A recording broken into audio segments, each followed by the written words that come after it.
Hey guys, it's Danielle with Danielle Minnesota Vlogs. I am a full-time working mom and do lifestyle and mommy videos here on YouTube. It would mean so much to me if you'd support my small channel by hitting that red subscribe button. So, a bunch of people I follow on YouTube have been doing the stay-at-home mom tag recently, and I thought I would do a working mom tag. Coincidentally, most of those that I follow are stay-at-home moms. My dog is making noises. I'm not sure if that's because more stay-at-home moms have YouTube channels versus working moms, or it could be that I'm just really interested in the stay-at-home mom lifestyle. It's very different than my life, so it's kind of cool to get a window into that, and I just have mad respect for stay-at-home moms. So if you're a stay-at-home mom, I think you're awesome. I think it's really hard work. But we'll get into why I work and kind of our family's decision. I've had a couple career changes since I graduated college, but right now I work for a media company and I mainly do recruiting, team development, and some business development. We're opening up offices in different cities, so it's kind of my job to go to the city, get contracts in, find office space, get the furniture ready, and get all the staff hired. So I really love it. It fulfills me, and yeah, I like it. And so I had my son 4.5, 5 years ago. He'll be 5 this November. And I hate to sound too dramatic because everyone was okay, but I had a pretty traumatic birth experience and recovery. And due to that, I got pretty bad postpartum depression and anxiety that went undiagnosed. And I had a very hard maternity leave. I cried every single day, both because I was sad about how the birth went, and also every day I cried dreading going back to work. Looking back, it makes me sad that I kind of had such a hard maternity leave and didn't get to enjoy it. I mean, I love being a mom. He was a really easy baby. Nursing was easy, but I was just very sad. And going back to work 3 months later full time was, I think, the hardest thing I've ever done. It was a very hard adjustment for me. My boss was very flexible. I got to work home, I think, twice a week. I think I had a nanny with me one of those days, so she would just bring him to me to breastfeed, and then the other day it was just him and me. And I had a lot of flexibility, but my job at that time was different. I was in operations and I had a part-time staff of 90 people working for me. And it was a lot of coordinating and a lot of stress, and I loved it before James was born, but with the stress of being a new mom and having that, the mental health issues that I had, it was just very stressful. And so something had to give, and we decided that I would go part-time and try that out. So I still worked every day, Monday through Friday, but from 8 to 2, and then I would go home and be with my son. And things got a little bit better, but honestly, not really. But soon after, I think during that time, I finally got help with my depression and anxiety. So I took some drugs and went to some therapy, and that really helped. If you're struggling with a mental health issue, get help. So many people have it. It's not a stigma. You probably know dozens of people who have it, and reach out and get some help.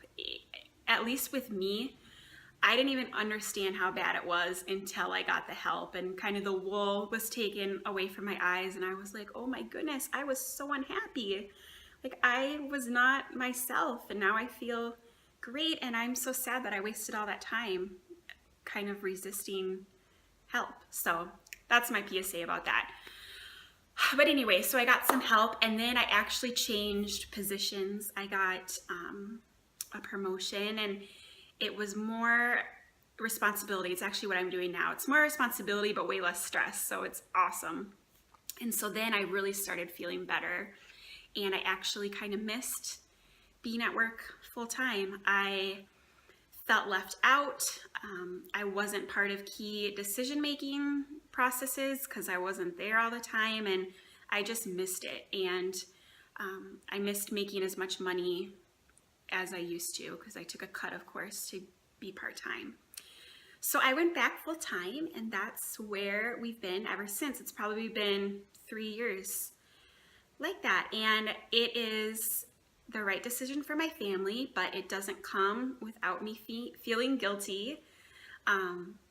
We could live off of my husband's salary. It would be an adjustment, but we could do it. And so on one hand, I feel blessed that it's totally my choice. I don't have to stay home, and I don't have to go to work full time.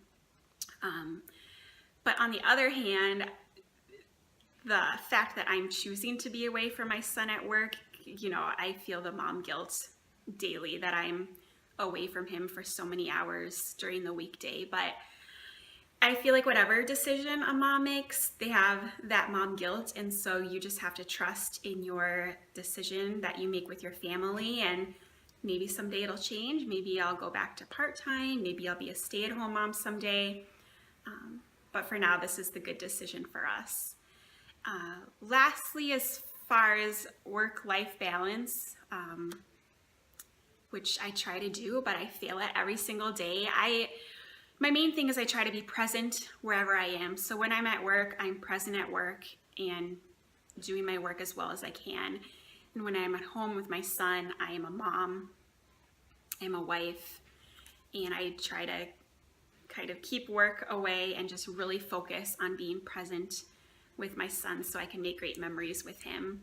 My husband works most weekends, so we call Saturday and Sunday Mommy Baby Day, and it's just fun for us to bond alone together on those days.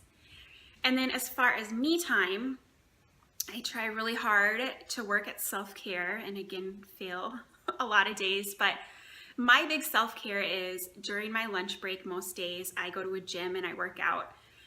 And I only have an hour lunch break, so my workouts are super small, literally 10 to 15 minutes, just an intense short workout. And it is just completely 100% selfish time just for me. I'm not a wife, I'm not a mom, I'm not a businesswoman. It's 100% my time for my body, for my mental health, for me to feel good inside. And it's only 15 minutes, but I feel like that is everything to me. It helps me so much to have a positive day. And so that's kind of that's my biggest form of self-care right now. So I think that's it. I really hope you enjoyed it. As I said, I love watching stay-at-home mom YouTubers. So if you're a stay-at-home mom and a YouTuber, or not necessarily a YouTuber, I hope that you kind of enjoyed watching this so you could get an insight into a different life. But that'll be it. Again, I would really appreciate it if you subscribe. Thank you so much for watching, and we'll see you next time. Bye, guys.